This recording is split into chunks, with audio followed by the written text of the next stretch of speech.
পাটগ্রাম থানায় হামলার ঘটনায় বিএনপির দুই নেতা বহিষ্কার।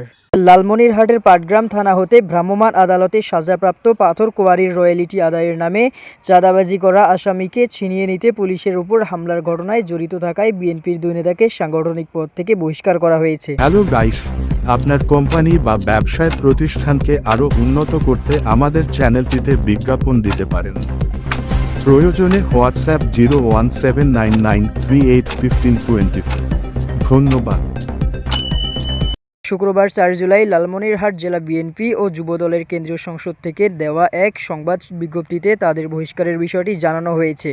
তারা হলেন পাটগ্রাম পৌর যুবদলের যোগ্য আহ্বায়ক মাহমুদ হোসেন রাব্বি ও পাটগ্রাম উপজেলা বিএনপির সাবেক সদস্য জাহাঙ্গীর মুস্তাজির চপল। উপজেলা বিএনপি দায় অস্বীকার করলেও জেলা বিএনপি তদন্ত কমিটি গঠন করে তাদের বিরুদ্ধে তথ্য প্রমাণ পেয়ে বহিষ্কার করা হয়েছে।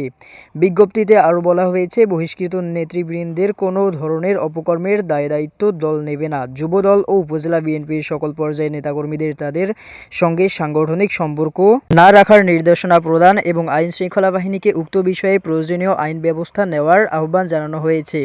লালমনিরহাট জেলা বিএনপি দপ্তর সম্পাদক জয়নুল আবেদিন স্বপনের স্বাক্ষরিত এক বিজ্ঞপ্তিতে বলা হয়েছে, পাটগ্রাম উপজেলা বিএনপির সাবেক সদস্য জাহাঙ্গীর মুস্তাজির চপলকে সংগঠন থেকে বহিষ্কার করা হয়েছে।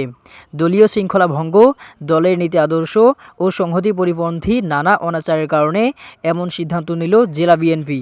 এদিকে কেন্দ্র যুবদলের সহদপ্তর সম্পাদক মিনহাজুল ইসলাম ভূঁইয়া স্বাক্ষরিত এক বিজ্ঞপ্তিতে বলা হয়েছে, লালমনিরহাট জেলার পাটগ্রাম পৌর যুবদলের যোগ্য আহ্বায়ক মাহমুদ হোসেনকে সংগঠন থেকে বহিষ্কার করা হয়েছে। দলীয় শৃঙ্খলা ভঙ্গ, দলের নীতি আদর্শ ও সংহতি পরিপন্থী নানা অনাচারের কারণে এমন সিদ্ধান্ত নিল যুবদল।